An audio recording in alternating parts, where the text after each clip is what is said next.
Hi, this is Andy with wristadvisor.com, and today we have another very special review for you. Today we're going to be taking a look at a Tag Heuer, but before we open this box, I just want to thank everybody that has been along with us on this journey. We've recently gotten over 1,000 subscribers. I want to say thanks for everyone that's watched, liked videos, subscribed, and to Moyer Fine Jeweler for allowing us to get hands-on with a lot of these watches.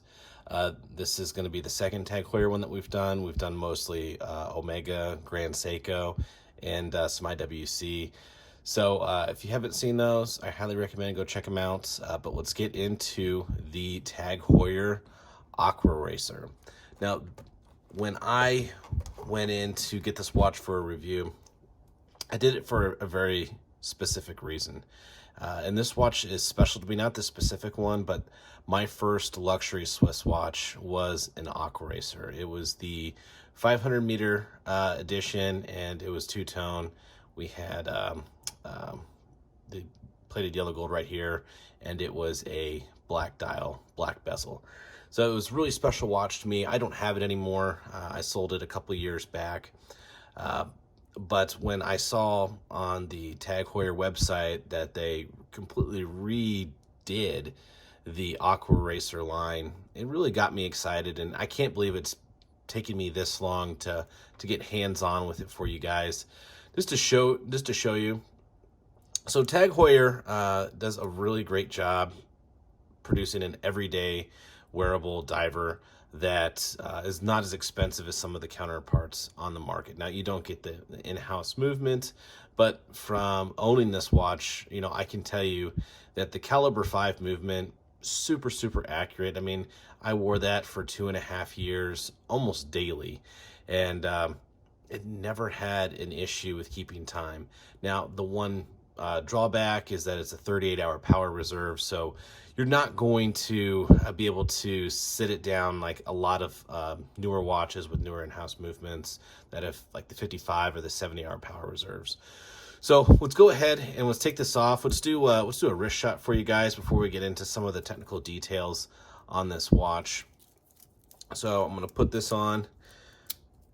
This is a 43mm case.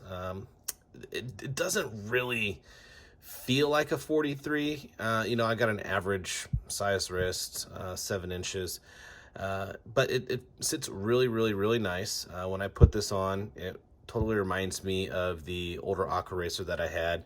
Obviously, there's some differences, and we're going to go into that here in a second. But it looks really good on the wrist. I really like the brushed finish and the tapering of the stainless steel bracelet. You can feel it. It's got some weight to it. But, you know, I think on a sports watch or a dive watch, you know, that's something that I think a lot of people enjoy.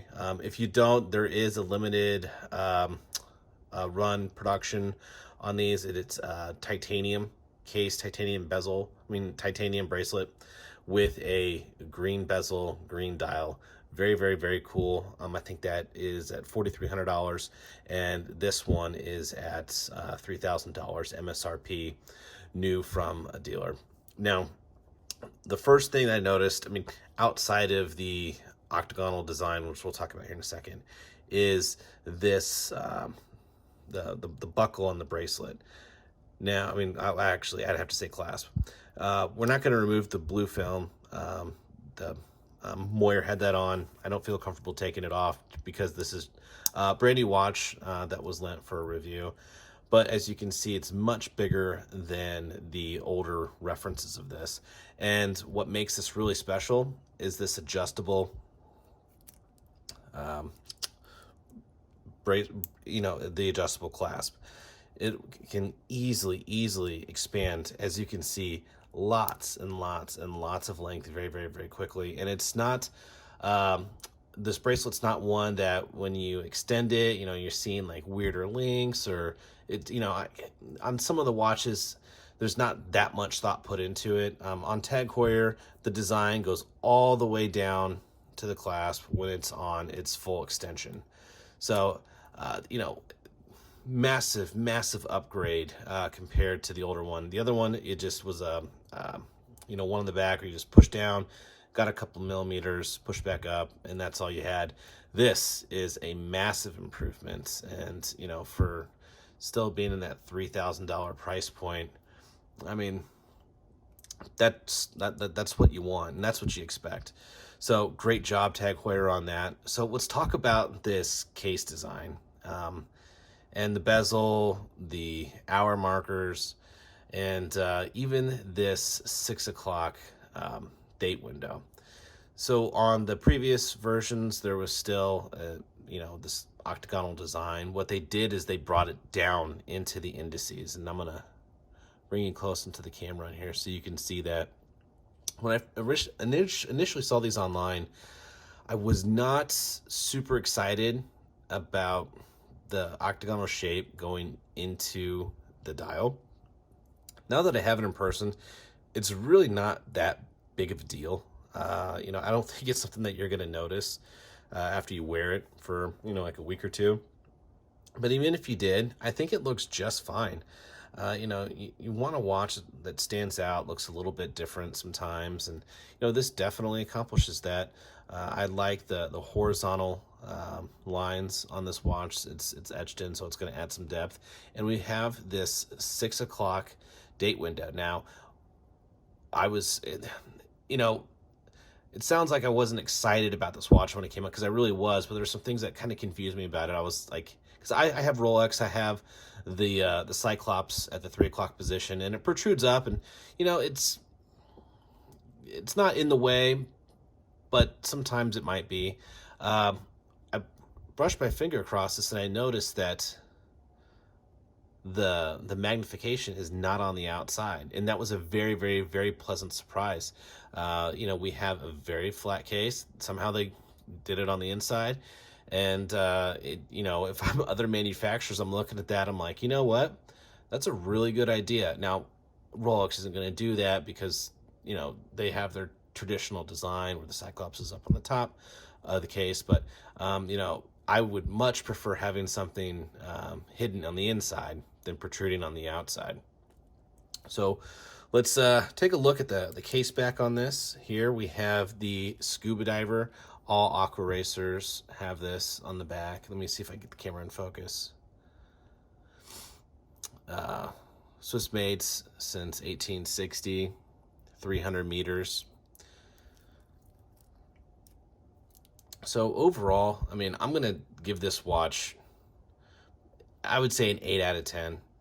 It is a really well-made $3,000 watch that, you know, is going to give you everyday wearability. It's tough, it's durable. I haven't owned this specific reference, but I've had an Aquaracer in the past, and I absolutely loved it. You can put it up, you know, as a daily wear, and, you know, even... And the one I had a polished inner bracelet. This is brushed throughout, so it's going to look very, very, very, very nice over time. I mean, I don't think you're going to be doing a lot of damage to it, but if you did, it could definitely hold it up. It's got the 300-meter water resistance. It's got an updated bezel, ceramic, everything that you would want in a $3,000 watch. So real quick before I end this, forgot to do it earlier, but I want to do it now while we still have you on the video. Let's do a loom shot on this, because this is a dive watch. How it operates in low light conditions is going to be really, really important. So give me 1 second while I get the lights off.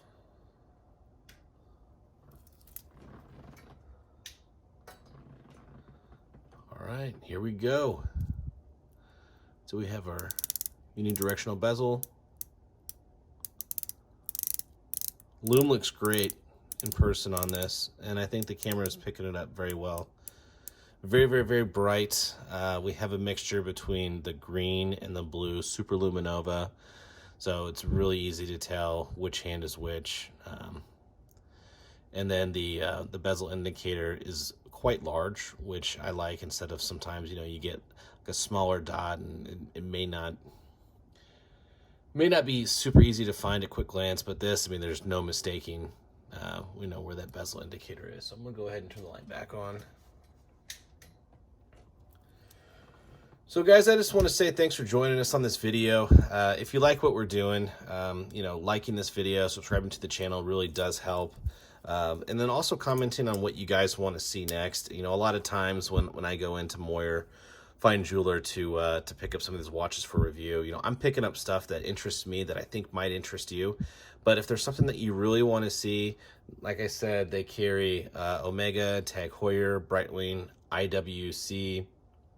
They have a great pre-owned section that has a lot of Rolex. They have got Grand Seiko. So they've got a lot of great brands. So let me know in the comments what you guys might want to see next.